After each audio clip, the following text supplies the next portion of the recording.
The forgotten inheritance. Look at her, Jockey said. What is so funny?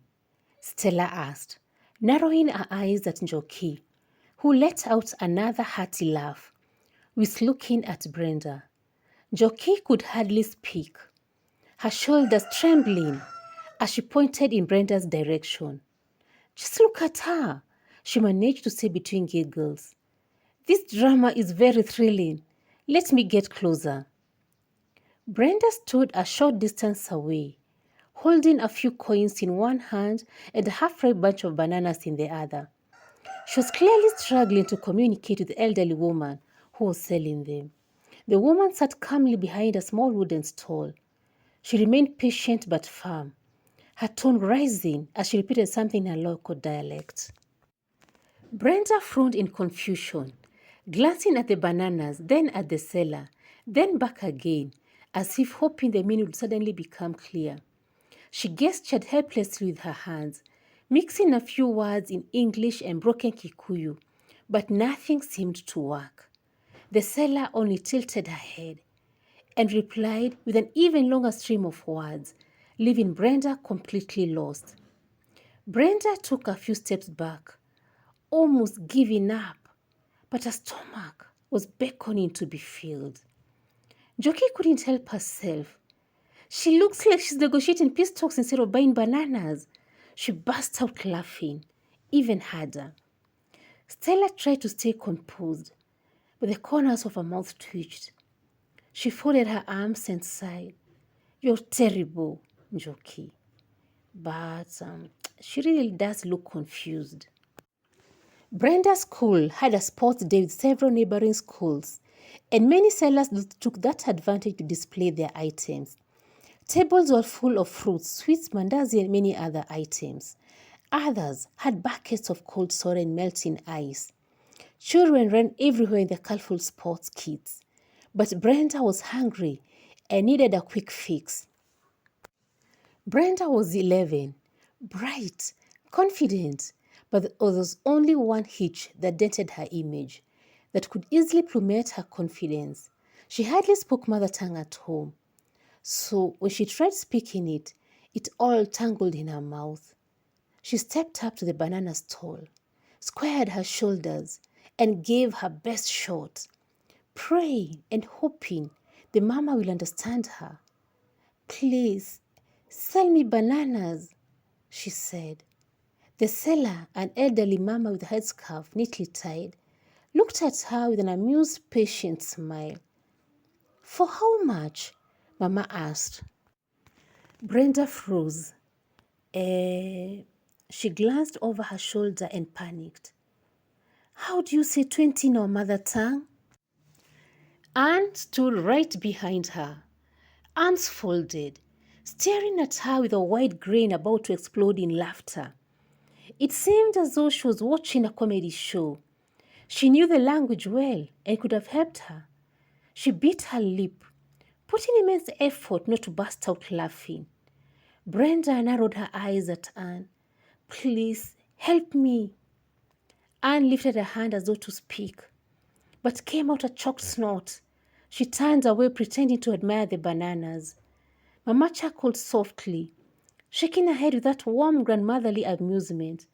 Young girl, said Mama, squinting at Brenda, as though trying to read tiny print. Speak up. Aren't you sure of what you want? Brenda's cheeks heated up and palms sweated. Give me for 2,000, she blurted. Mama's eyes shot up. At what? 2,000? Are you sure? My stock is not even half that amount. She let out another small gasp, half amused, half confused. She motioned at the bananas dramatically, as though showcasing evidence in a court case. A few bystanders turned to look, dancing an unfolding comedy. Anne couldn't hold it anymore. She burst into loud, contagious laughter, doubling slightly as she slapped her thigh. My friend, she gasped, 2,000 for bananas. Do you want to open a banana stall too? Joki, who had been pretending to mind her business, now turned and joined in the laughter. This is good drama. I would like to hear it all closely, she said. Let me get closer. Wiping a tear from the corner of her eye, she tiptoed closer with an exaggerated stealth. She leaned in with both hands clasped behind her back, her whole posture radiating anticipation. This is too good, Anne wheezed, wiping her ears. Ah, this is premium drama, Jockey added. Jockey leaned her arm on Anne, intrusively looking at Brenda, while laughing softly. Brenda groaned softly, wishing she could sink straight in the dusty ground. Her mind raced. Why did I even speak? Why didn't I just ask Anne before opening my mouth? Why today, of all days? What does your friend want? Asked Mama, squinting at Brenda like she was trying to read a very complicated riddle. Instead of helping, Anne leaned with a mischievous sparkle in her eyes. Mama, I don't know what she wants, but let me ask her. Brenda, Mama is asking, what do you want? She repeated and didn't make it easier for Brenda because she spoke in their mother tongue. Give me one, 5, 2, 7, said Brenda, waving her hands as though the numbers will arrange themselves chronologically. Mama stared, blinked, tilted her head. Is this girl confused? Mama asked loudly, looking first at Anne, then back at Brenda, as if hoping one of them would offer subtitles. Jockey was meters away, admiring beautiful scarves, but threw glances at their direction. Mama, just give her 7, Anne finally said, wiping her tears from the corners of her eyes. But Mama was not confused yet. 7 what? 7 bananas. 7 bundles. What's happening here? Jockey appeared, squeezing herself between Anne and Brenda. Brenda, Jockey called. 10 minutes are over, and you've still not purchased bananas? Anne, let's go and check out those snacks, since she's taking ages to make a simple decision. So they left, but kept throwing glasses at Brenda. Mama took 4 ripe bananas from the neat pile beside her stool, with the ease of someone who had sold bananas for years. She slipped them into a small crinkled paper bag and gave Brenda.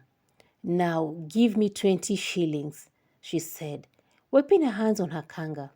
Brenda nodded quickly and confidently, pulled a coin from her pocket and placed it on Mama's hand. Mama looked at it, then lifted her eyes slowly at Brenda's face. My daughter, this is 10 shillings. Now add another 10, she said patiently. Brenda wasn't sure. She slipped her trembling hand back into her pocket and pulled out all her coins. She froze and was frightened. Slowly, she opened her palm and spread all her coins out, and Mama let out a small chuckle and leaned forward. She sifted through the coins and picked 10 shillings. Brenda sighed in relief, while Anne and Jockey, who had been watching from a distance, exchanged amused glances. Brenda, clearly embarrassed, clutched her bananas and mumbled a soft thank you and stepped back. These children are interesting, said Mama, shaking her head as she arranged the bunches of bananas on the wooden crate.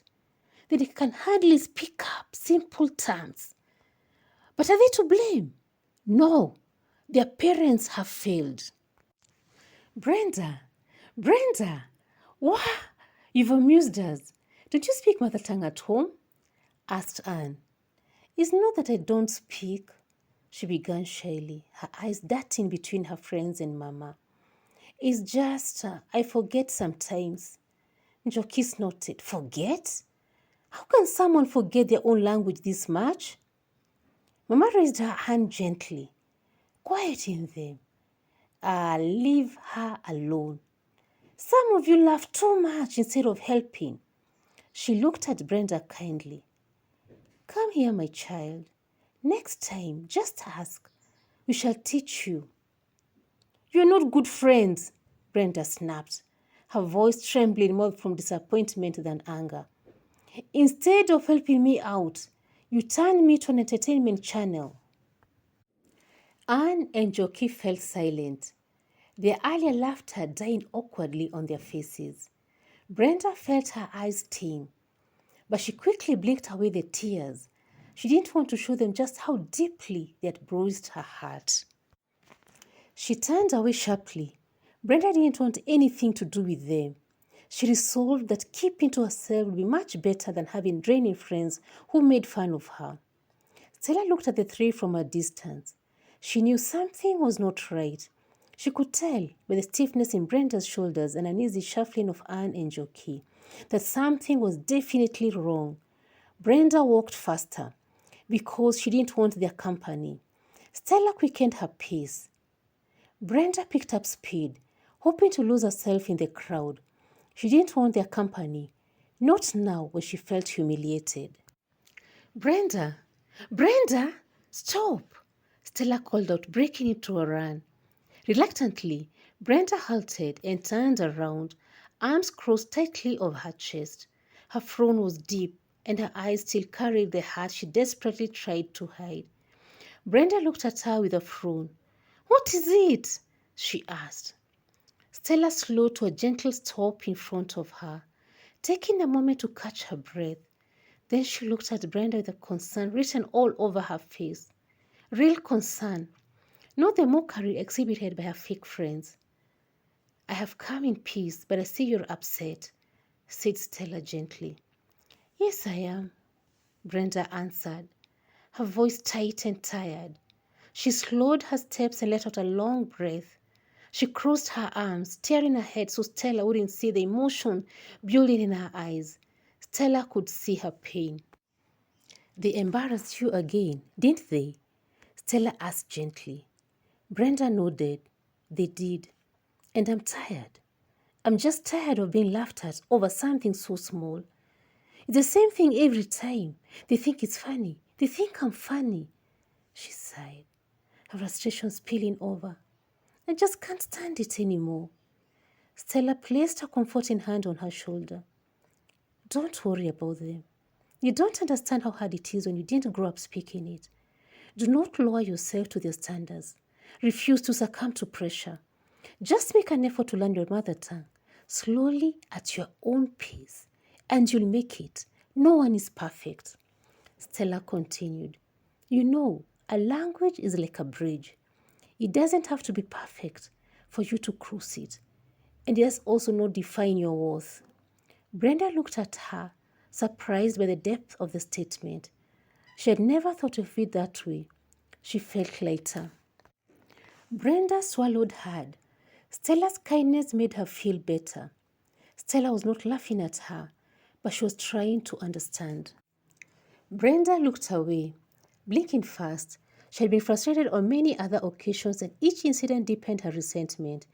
She abhorred her mother tongue, not because it was bad, but because it had become a painful reminder of moments where she felt inadequate, mocked, or left out. Until she rejected it completely. Why should it matter? She would tell herself repeatedly. Speaking this language is not the ticket to heaven. It was a way of defending herself, of pushing away what had wounded her. But Stella's gentle tone created a small opening in her stubborn resolve. She knew God made all languages and therefore resolved to learn and speak fluently. After many years, Brenda finally learned the language, hurtingly, imperfectly, but enough to hold a decent conversation. At her matrimonial home, communication flowed with fewer hiccups. Ben understood her limitations and was patient. That soothed her anxieties. Whenever she fumbled for a word or mixed up senses, he simply smiled and gently corrected.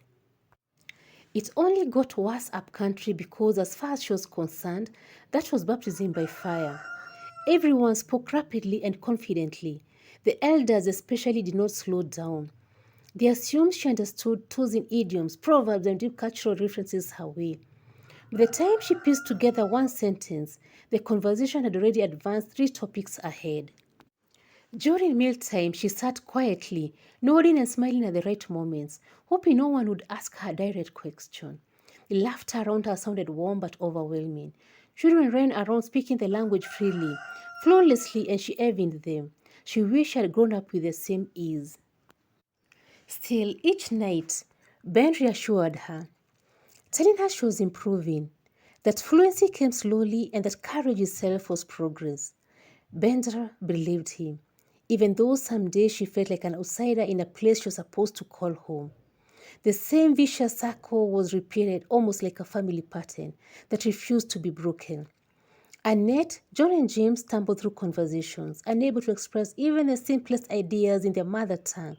Whenever elders spoke to them, they responded with awkward smiles, puzzled looks, or hesitant guesses, exactly the way Brenda used to when she was their age. Brenda didn't mind speaking to them in the language they all felt comfortable with. It made communication easier and smoother. But inside, she felt a sting each time she watched them shrink back, embarrassed whenever mother tongue surfaced. They were all grown up, young adults with confident faces, modern mannerisms, and dreams of their own. Yet in that one area they were helpless. Brenda looked at them pitifully and regretted. I have failed, she thought, her heart sinking. I could have taught them while still young, even the little I knew. It wasn't perfect, but it would have helped a little. Now they're facing the same struggles that I once did. The humiliation, the confusion. If only years would reverse, I would do things differently. Brenda was very poor in mastering new languages. It was not her strength. So, even after many years of speaking her mother tongue, she still had not perfected it. She had lived through the embarrassment, the teasing, the frustration, and now her children were walking the same difficult path. Ma'am, why didn't you teach us our language? Annette asked, her voice trembling just enough for Brenda to hear the ache beneath it. Brenda froze. The question pierced her. She turned slowly and looked at Annette. Her eyes carried a mixture of frustration, sadness, and longing. Ma'am, I can hardly communicate with our relatives, Annette continued. I feel handicapped. It's like there's a part of me that's missing. Those words broke Brenda, and she embraced her, holding her tightly, as though she could shield her from pain of that loss. I'm so sorry, Brenda whispered. I should have done better. I'll make it up to you. I'll enroll the three of you in language classes. You'll learn. You'll get your identity back. And Ned nodded against her shoulder. That's a good idea, Mom. But just imagine how much would have saved your daughters. Brenda swallowed hard. You're right, she admitted, her voice low. That is one thing I truly regret. Brenda enrolled them in the language school. The first days were awkward, filled with mispronunciations, laughter, and moments of discouragement. But slowly and patiently, words that once felt foreign rolled out naturally. Their confidence grew, and the three communicated well. For the first time, they could greet relatives well and could understand stories, laughter, and jokes shared during family gatherings. One evening, after a particularly lively conversation between the siblings, Annette turned to Brenda with a determined look. Ma'am, she said firmly, I'll not do this to my children. This vicious circle has to stop. They'll grow up knowing who they are. Brenda felt tears prick her eyes. Tears of relief, gratitude, and healing.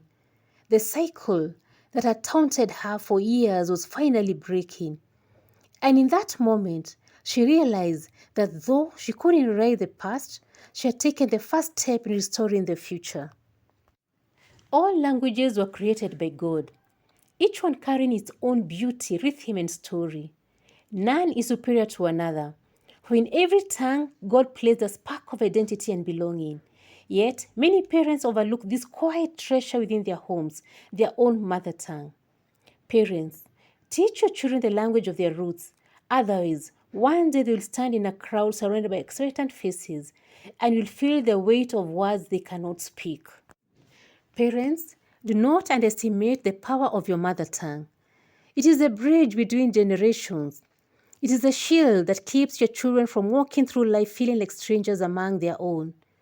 They may become the center of unintended laughter, not because they lack intelligence, but because they were denied a language that was rightfully theirs. Give them the inheritance now, so that in every social gathering they walk tall, comfortable, confident, and connected to the society. May we all embrace our mother tongues. Thank you for listening. Please like, subscribe, and share.